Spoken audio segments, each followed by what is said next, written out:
So, when Mary Magdalene and another Mary came upon Jesus' tomb, was the tomb closed until an earthquake happened and an angel opened it?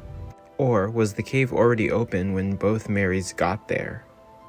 Hi everyone, my name is Mr. Coco or Coco, and today I have a contradiction surrounding the details around the resurrection.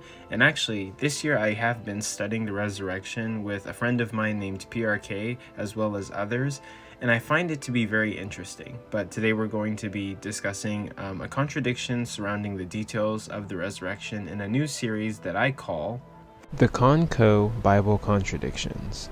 Errors written in the words claimed to be inspired by God. So, whenever it comes to the resurrection, one thing that you might hear on TikTok often is the criteria of embarrassment, right? It's going to be these details that are critical to the resurrection that are too embarrassing to reveal. So the fact that they are revealed is supposed to be some kind of reason or factor to bolster the claims of the resurrection being true. Or if you Google it on Google, it'll say that the criterion of embarrassment is a principle in historical and biblical studies suggesting that accounts containing details damaging or awkward to the author of their group are more likely to be historically accurate because authors typically avoid inventing embarrassing elements to promote their cause. One key thing about the criteria of embarrassment is going to be surrounding the witnesses to the resurrection, which more specifically are the fact that women as the primary witnesses to Jesus' resurrection are cited as an embarrassing detail, as women were often viewed as unreliable witnesses in that culture, making their inclusion unlikely if the story was fabricated.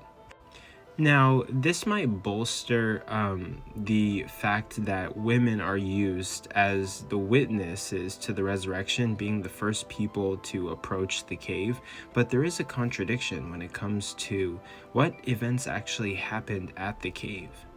In regards to those contradicting statements, one of them is going to be Matthew chapter 28, verse 2, which reads, "And behold, there was a great earthquake, for an angel of the Lord descended from heaven and came and rolled back the stone and sat on it." Matthew is making the claim that an angel came down after an earthquake and rolled back the stone and sat on it, while meanwhile in Luke, we're going to find something different. Specifically in Luke chapter 24 verse 2, it's talking about how Mary Magdalene and the other Mary, when they got to the tomb, they found the stone already rolled away.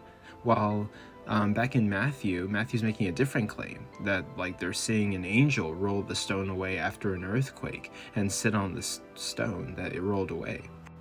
Luke chapter 24 verse 2 reads, "And they found the stone rolled away from the tomb." But ultimately, that's going to be the contradiction for today. Comment below, both Christian and atheist, and tell me if I got something wrong or if there's some context I need to look into. Let me know your thoughts and discuss amongst each other, and let's try to see if we can possibly, sort out this contradiction or this discrepancy in the accounts of what happened at the doorway to Jesus' tomb.